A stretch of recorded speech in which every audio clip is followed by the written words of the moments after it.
Hi, everyone. Father Zach here with Divine Mercy Parish. We're about 13 hours removed from the end of our screening of Triumph of the Heart. And I just wanted to take a few minutes to talk about the movie a little bit. First, just to encourage anyone that couldn't make it yesterday to go and see it the rest of this week or wherever you can. I don't think it's an exaggeration, at least for myself, to say it's the most spiritually impactful and profound movie I've seen since The Passion of Christ. It really is an incredible movie. I'm still processing and praying with it, and I will for a long time. There's a real depth to its richness and spiritual truths, and everything about it just came together so beautifully. I was just wildly impressed with the film, and it was just such a beautiful event to have 150 of our parishioners come together for such an awesome event last night to see the film together. I just want to give you a couple of my thoughts on the film. First, just the film technique was beautiful. The storytelling, just some really powerful symbolic scenes. The acting was profound. I don't speak Polish, but Roman Polonsky plays Albert, the character of Albert, and I thought he was just phenomenal. You could see his emotion and his turmoil throughout the entire movie, and I thought he did a profound job at displaying such a unique character. And then Marcin Krosner, I believe is how you say, is something close to his name, who plays St. Maximilian Kolbe. Yeah, his stoic nature and just the profound way that he plays that character was beautiful. I'm sure it's a daunting task to play a saint at all, but then to play one of the most prominent saints of the 20th century. And a story that many people have heard, and the way that it's told really draws you into the story and tugs at your heart over and over and over again. Yeah, the storytelling, the scenes, the symbolism, the poetry in it is profound, and I really hope that you take a chance to see it and to pray with it and to process one of the most devastating things that's happened in the world in the last 100 years, and the faith and the hope that shines forth in these moments, and especially in this story. A couple themes that I want to pull out. First, just a little background on Our Lady of Czestochowa, and she plays a prominent role in the movie. Not everyone knows about the image of Our Lady of Czestochowa and its significance to the Polish people. It's a beautiful image, also known as the Black Madonna, because it's an image with darker pigmented depiction of Mary. The story goes that it was actually painted by St. Luke himself in the home of the Holy Family. And it's believed that Mary would have went and lived with St. Luke for a time. This is why his gospel has all of these unique Marian narratives with the Annunciation and the Visitation, that they believe that she would have passed those stories on along to him. And then him, also being known to be a physician, was also an artist. And he painted this image. It would eventually work its way around Europe and find its way to Jasna Góra, which is a monastery in Poland, which would become one of the massive pilgrimage sites in all of Poland. And she's the patroness of the country of Poland. Pope John Paul II had a deep devotion to Our Lady of Czestochowa, as well as St. Maximilian Kolbe. And so you see this woman, who is a depiction of Mary, come in and out of different scenes. And she has these three scars on her face. And this is of deep spiritual relevance, I believe. In the 14th century, the Hussites invaded Jasna Góra. They're an early Protestant sect, and they were ransacking Jasna Góra and raiding this monastery. They attempted to steal this famous image. And in a miraculous way, the image became too heavy for them to carry. One of the Hussite soldiers gets very upset at this and takes his sword out and slices the face of Our Lady 3 times. But on the third time, it said that his heart actually had a heart attack and he died. And so the image was safely kept, but those 3 slash marks on her face stayed.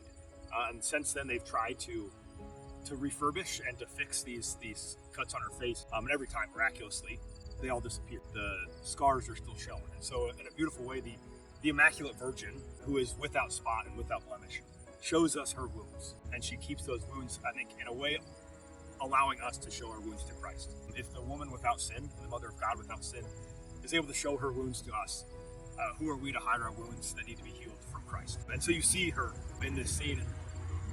There's a really profound scene towards the end. There's a snake in the cell with the prisoners and with St. Maximilian Kolbe, clearly symbolizing the temptation of the evil one, especially towards the end of one's life, the temptation towards despair. And all of a sudden you see St. Maximilian Kolbe look up, and there's another figure in the room, and he sees Our Lady of Czestochowa incarnate in front of him, and he says, "My Lady."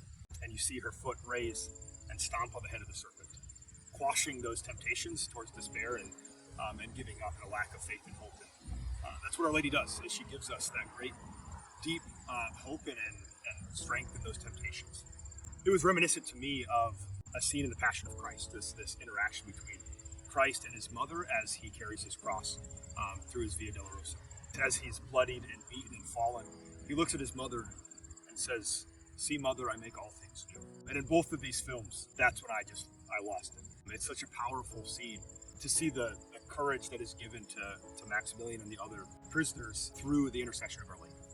And she is our loving mother who guides us and strengthens us. So that's an important scene, an important thing to know as you go watch this, the importance of Our Lady of Czestochowa to the Polish people. I also want to talk about this real beautiful spiritual reality that the filmmakers portray in the character of Karl Fritsch, who's the commandant at Auschwitz. And he's in charge of putting to rest kind of this story of Maximilian Kolbe. And he's a very prominent figure. And instead of just shooting him, killing him, executing him, he doesn't want to make him a martyr. And so he wants to ruin his reputation while also ending his life. And as you watch the story play out, you see that this backfires in a tremendous way for the SS and for the Nazi regime.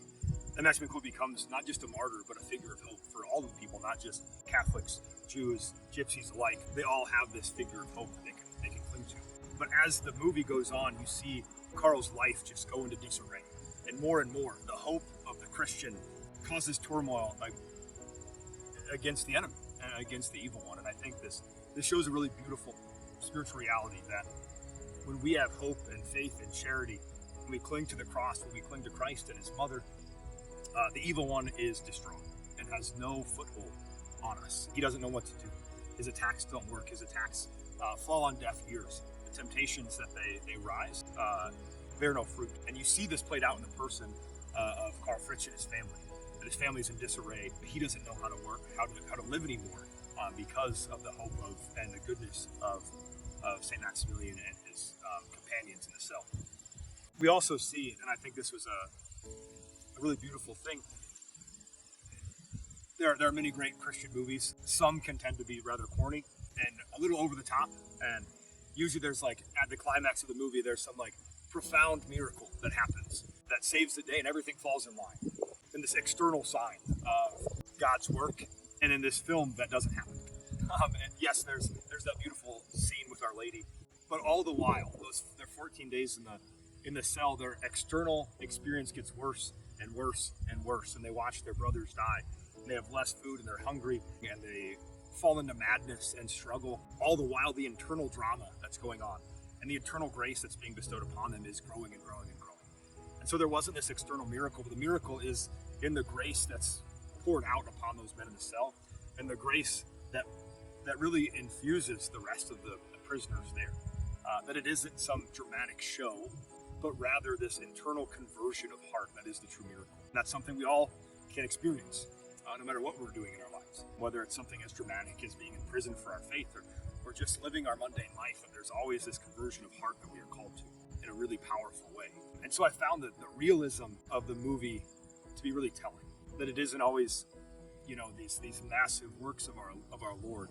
Going back to the Lord was not in the storm, he wasn't in the wind, he wasn't in fire, he was in the still small voice, in the still small voice of our hearts. But that's where those miracles happen.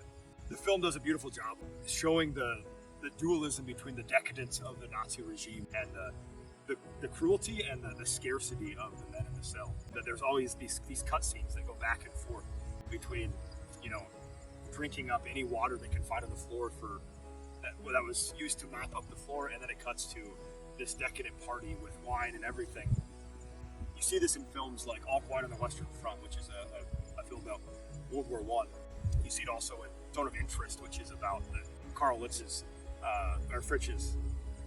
successor, who's the commandant of Auschwitz. And they show this dynamic that's really powerful, that in the midst of scarcity and cruelty, you can have so much hope, and in the midst of decadence and comfort, you can be so distraught and so spiritually uneasy when you're surrounded by evil. So the film does a beautiful job at showing that reality. I highly recommend seeing this film. I will be seeing it at least one more time because there's so much to take in.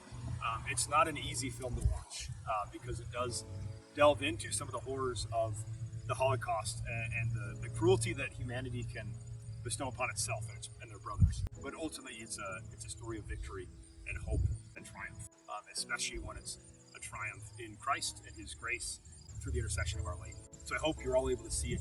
I hope to speak with many of you about it and the beauty of that film.